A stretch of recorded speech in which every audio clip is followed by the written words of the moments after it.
Welcome to New Possibilities. I speak truth to power without fear. So, I'm going to continue my Black History Month series. And for this installment, I'm going to talk about the Black Panther Party and Huey P. Newton. And I'm going to focus on a quote that he gave about revolutionary nationalism and cultural nationalism. And I'm going to talk about its relevance today because history is all about learning, and using the knowledge of the past to advance our future. So, the Black Panther Party was founded in 1966. It was a revolutionary organization founded for black liberation, founded to defend the community from police brutality, founded to fight poverty, founded to fight capitalism and racism and imperialism and white supremacy. It was a revolutionary organization. It was a socialist organization. And the Black Panther Party was destroyed by the federal government. The FBI had a program entitled the Counterintelligence Program, and they used every means available to them to destroy the Black Panther Party. So many Panthers were killed, many of them were locked up for many years. The movement was destroyed. Many of the leaders were discredited. Some of them were forced into exile. And some of them are political prisoners today. Some of them are still in exile, like Asada Shakur, for instance. So that's just a brief overview of the Black Panther Party. During the counterintelligence program, the government exploited differences within the different movements at the time. So they fueled tensions between the Black Panther Party, which is a revolutionary nationalist organization, and a cultural nationalist organization called US, which stands for United Slaves, an organization headed by Ron Karenga. That was his name at the time. His name is now Mulana Karenga. He's best known for creating Kwanzaa. So Huey P. Newton was asked about the question of cultural nationalism versus revolutionary nationalism. And I'm going to spend a couple of minutes talking about this issue. I'm going to first start off by reading some excerpts from his quote, and then I'm going to provide further commentary about how this is relevant today. So here's what Huey P. Newton said when asked about cultural nationalism and revolutionary nationalism. He said there are two kinds of nationalism: revolutionary nationalism and reactionary nationalism. Revolutionary nationalism is first dependent upon a people's revolution, with the end goal being the people in power. Therefore, to be a revolutionary nationalist, you would by necessity have to be a socialist.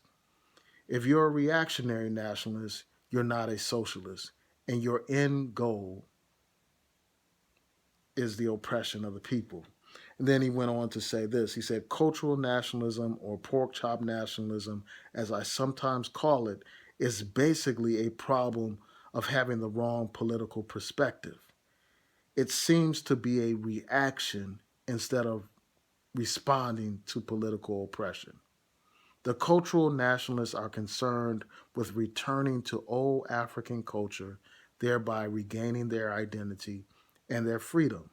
In other words, they feel that the African culture will automatically bring political freedom. Many times, cultural nationalists fall in line as reactionary nationalists. Papa Doc in Haiti is an excellent example of reactionary nationalism. He oppresses the people, but he does promote African culture. He's against anything other than black, which on the surface seems very good, but for him, it is only to mislead the people. He merely kicked out the racists and replaced them with himself as the oppressor. Many of the nationalists in this country seem to desire the same ends. So I want to talk about this issue. You know, because this is a current problem that still goes on. You have movements that are all about being pro-black, at least on the surface. And a lot of these movements are in line with this cultural nationalism that Huey P. Newton was criticizing. Many of these movements are not revolutionary movements. They don't seek to overthrow the system. They don't seek to even reform the system. Many of these people have no problem with capitalism. Many of these people only want a piece of the pie. They don't want to destroy capitalism. In fact, they want to be a part of capitalism. In fact, they want to teach you and me how to be better participants in capitalism, how to make money under capitalism. They don't pose any kind of threat at all to capitalism.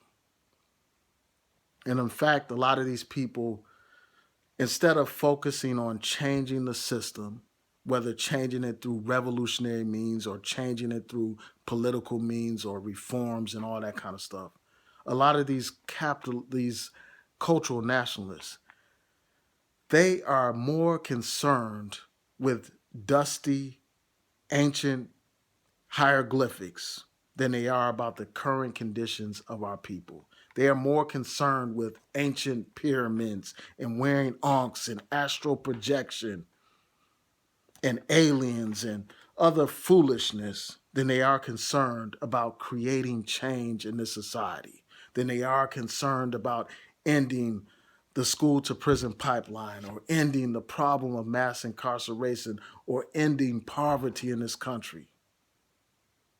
They are more concerned about cultural matters than they are concerned about changing the system. These people complain about how much Donald Trump is a white supremacist. But yet these same people didn't mobilize any kind of political movement to stop a Donald Trump from ascending to the presidency.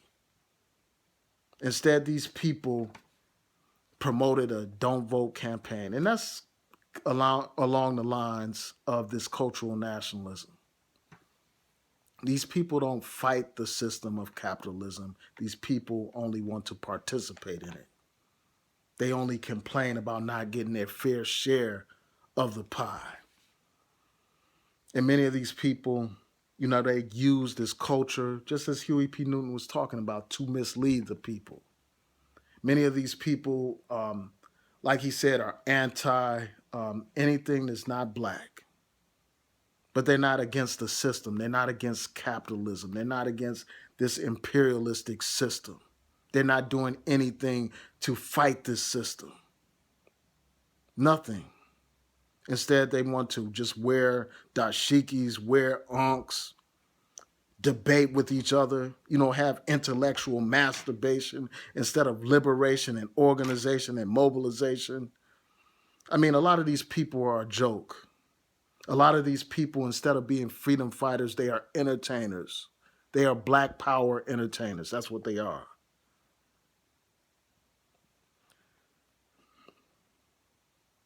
None of these people are talking about revolution. None of these people are talking about socialism. None of these people are even talking about reforms. These people are not revolutionaries. They don't know anything about revolutionary nationalism. Instead, they'll rather be talking about some dietary changes or some clothing some people can wear or some hairstyles people can have. But they're not about changing this system that is holding our people down and oppressing our people. That's why these cultural nationalists don't pose any kind of threat to the system. That's why these people the government's not trying to crack down on these people because they don't pose a threat at all. Not at all. Many of these people, they want to replace the white supremacists with themselves. They want to replace a white king with a black king, when really a revolutionary should be about getting rid of a monarchy, getting rid of elitism, getting rid of a hierarchy, and creating egalitarian societies. Societies based on equality and justice and freedom. So those are my thoughts about this. I will include links in the description box of the Black Panther Party's 10-point program, of this interview that Huey P. Newton did, where he distinguished between these cultural nationalists and these revolutionary nationalists.